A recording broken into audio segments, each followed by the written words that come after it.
It crept through the cabin vents of Flight 782 at 35,000 feet, thin at first, almost polite, as if asking permission to be noticed. Most passengers ignored it, lost in screens and sleep. But the flight attendants noticed immediately. They always did. 30 seconds later, the cockpit alarm screamed. A piercing, mechanical howl ripped through the plane, followed by a violent jolt that snapped seatbelts tight and sent a ripple of gasps down the aisle. Overhead lights flickered. Somewhere near the front, glass shattered. In the cockpit, chaos exploded. Fire burst from behind the instrument panel like a living thing, orange and hungry. The captain swore as flames crawled along exposed wiring. The first officer reached for the fire suppression handle, but the system didn't respond. The electrical bus sparked, then died. "Radio's out!" the first officer shouted. The captain slammed the transmit button again. "Mayday, mayday." Nothing, only static, then silence. Every main screen went black. The aircraft, now blind and partially deaf, began a slow, terrifying descent. In the cabin, oxygen masks dropped with a chorus of hollow thuds. Passengers screamed. A child cried.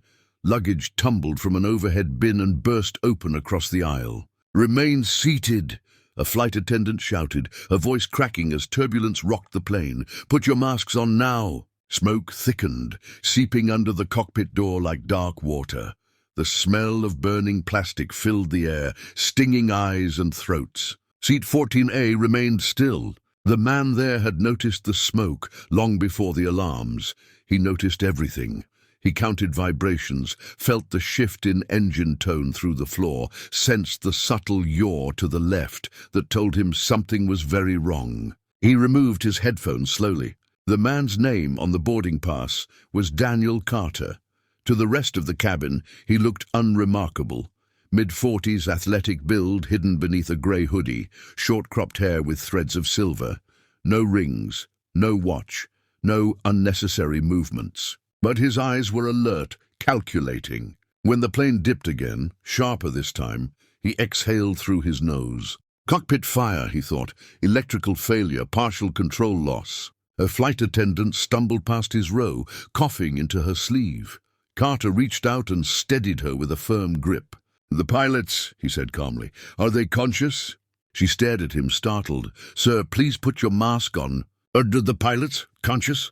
Her hesitation answered the question. Before she could respond, another violent shudder slammed through the fuselage. The cabin lights died completely, replaced by dim emergency strips along the floor. Someone screamed, "We're going down!" That was when Carter unbuckled his seatbelt. "Sir, sit down!"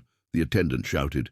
Carter stood anyway, pulling his oxygen mask down around his neck instead of his face. His voice cut through the panic, low, steady, impossible to ignore. "I need access to the cockpit now." "No one is allowed." "Listen to me," he said, leaning closer so only she could hear him. "Fire in the cockpit, radio dead. If that door stays closed, everyone on this plane dies." Her eyes widened. "I'm an ex-Navy SEAL," he continued, his tone unchanged. "Call sign Viper. I've handled aircraft emergencies under fire. Take me to that door." The plane lurched again, dropping several hundred feet in seconds. Screams erupted from the rear cabin. The attendant swallowed hard. "Follow me," she said. The walk to the cockpit felt longer than it was. Smoke grew thicker with every step. The heat radiating from behind the reinforced door was intense, like standing too close to an open furnace. Carter could hear alarms, some fading, some repeating endlessly, the sound of something popping, failing. He braced himself as the attendant punched in the emergency code. The door unlocked with a heavy mechanical clunk. When it opened, the scene inside was worse than he expected. Flames licked up the left side panel. The captain was slumped forward, unmoving, blood trickling from his forehead. The first officer was half-conscious, coughing violently, his hands weakly gripping dead controls. The cockpit windows were streaked with smoke, visibility near zero. Carter didn't hesitate. He grabbed the fire extinguisher, discharged it in controlled bursts, sweeping low to high. White chemical fog filled the cockpit, choking the flames back just enough. He checked the captain, pulse present, shallow but alive. "Can you hear me?" Carter asked the first officer. The man nodded faintly. "Radio dead. Systems failing." "I know," Carter said. "I've got it from here." The first officer tried to protest, but another coughing fit took him. Carter slid into the jump seat, hands already moving. Assess, prioritize, survive. Backup instruments flickered weakly. Manual control cables were still responding, barely. Engines were unstable but producing thrust. He reached for the intercom. The cabin speakers crackled to life for half a second, then went silent again. "No internal comms," he muttered. Outside the cockpit, the cabin waited, terrified, unaware, hanging between sky and ground. Inside, Carter adjusted his grip on the yoke. He had no radio, no guidance, no margin for error, and the fire wasn't fully out. The plane dropped again, sharper this time. Carter set his jaw.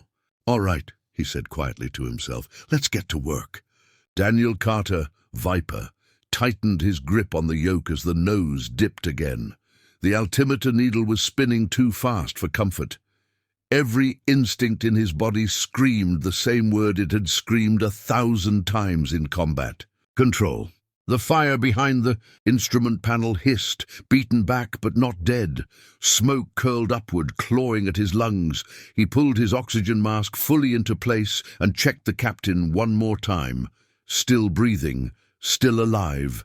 For now. The first officer was slumped sideways, eyes half open. "Stay with me," Carter said, tapping his shoulder. "I'm flying us out of this." No response, but a faint squeeze of the hand told him the man heard. Carter scanned what little information the backup gauges offered. Airspeed unstable, hydraulic pressure low, electrical system hanging on by a thread. He tested the trim, slow but responsive. Good enough. The radio panel stared back at him, dead as a stone. He flipped through every backup frequency anyway, out of stubborn habit. Static, nothing. "No help coming," he muttered. So he did what he'd done on countless missions when extraction never showed and the clock was bleeding out. He planned his own way home. Carter leaned forward, peering through the smoke-streaked windshield. Far below, the dark patchwork of land and scattered lights came into view. Somewhere out there was a runway long enough, wide enough and empty enough to forgive a damaged commercial jet. His memory reached back. Years ago, classified training flights, night insertions, a joint Navy-Air Force base in the desert. Long runway, minimal civilian traffic. If it's still there. The plane shuddered violently as the right engine coughed. "Easy," Carter whispered, easing the throttle. "I've got you." In the cabin, panic had reached a boiling point. A woman prayed out loud. A man shouted at a flight attendant, demanding answers. Children clung to parents.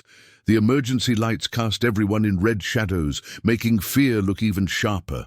Then the intercom crackled. This is Daniel Carter," a calm voice said, distorted but steady. "If you can hear me, listen carefully." The cabin went silent. "I am flying the aircraft. The pilots are injured but alive. We are descending for an emergency landing." A pause, long enough to let the words sink in. "I need everyone seated, masks on. Follow crew instructions exactly. Panic will get us killed. Discipline will get us home." The line went dead. But the damage was done in the best way. Fear didn't vanish, but it focused. People held hands, buckles clicked, screams faded into tense, controlled breathing. Carter exhaled slowly. "Good, they're with me." The fire flared again. A warning light blinked red, then died. He reached for the extinguisher, empty. "All right," he said quietly, "then we dance." He adjusted the descent angle, fighting the drag. The plane was heavy, wounded, but still flying. He kept his turns shallow, respecting the limits of damaged hydraulics. Lights appeared ahead, long, straight, unmistakable. Runway. Relief tried to creep in. He crushed it. Not yet. As they dropped below 10,000 feet, the air grew thicker, rougher. The aircraft bucked like a living thing, refusing to go down quietly. Carter lowered the landing gear. Nothing happened. He tried again. A deep mechanical groan echoed through the fuselage. One green light blinked on. The other two stayed dark. "Partial gear," he muttered. "Of course." He ran the manual release. This time the lights came on, weak but there. In the cabin, the landing gear noise sent a fresh wave of fear through the passengers. A flight attendant gripped a seat back, whispering, "Please, please." Carter lined up with the runway, sweat dripping down his back despite the cold cockpit. Wind shear hit hard. The left wing dipped dangerously. He corrected. Too much. The right wing dropped. "Not today," he growled, muscles burning as he fought the controls. At 500 feet, the engine coughed again. At 200, a loud bang echoed from beneath the plane. Someone screamed. Carter ignored it all. "Stay with me," he said, not sure if he meant the plane, the pilots, or himself. The wheels hit the runway hard. Metal screamed. The plane bounced once, twice. Carter shoved the nose down gently, forcing the aircraft to commit. Tires shredded. Sparks erupted beneath them like fireworks. He slammed the brakes. Nothing. Hydraulics were gone. He deployed the emergency braking system. The plane slowed, agonizingly slow. But it slowed. Runway lights rushed past. The end was coming fast. Come on," Carter whispered. "Come on." The aircraft finally lurched to a stop, the nose tilting slightly as damaged gear collapsed. Silence. For one frozen second, no one moved. Then the cabin exploded with sound. Crying, shouting, laughter, prayers. They were alive. Fire crews swarmed the aircraft within seconds. Foam drowned the remaining flames. Medics rushed the cockpit, pulling the captain and first officer free. Carter stepped back, suddenly aware of the ache in every bone, the tremor in his hands. A firefighter grabbed his arm. "Sir, who are you?" Carter shook his head. "Just a passenger." "But you flew the—" He was already moving away, back through the cabin. Passengers reached out, grabbing his sleeves, his hands. "Thank you. You saved us." God bless you. He nodded once, gently freeing himself. When he reached Seat 14A, he sat down heavily, staring at his shaking hands as if they belonged to someone else. Outside, sirens wailed. Inside, people lived. A flight attendant stopped in front of him, eyes full of tears. "What should we call you?" she asked. Carter looked out the window at the night sky. A faint smile touched his lips. "Viper," he said. "That's enough." And with that, the man who had brought a burning aircraft out of the sky leaned back in his seat. Just another survivor on a flight that should never have landed.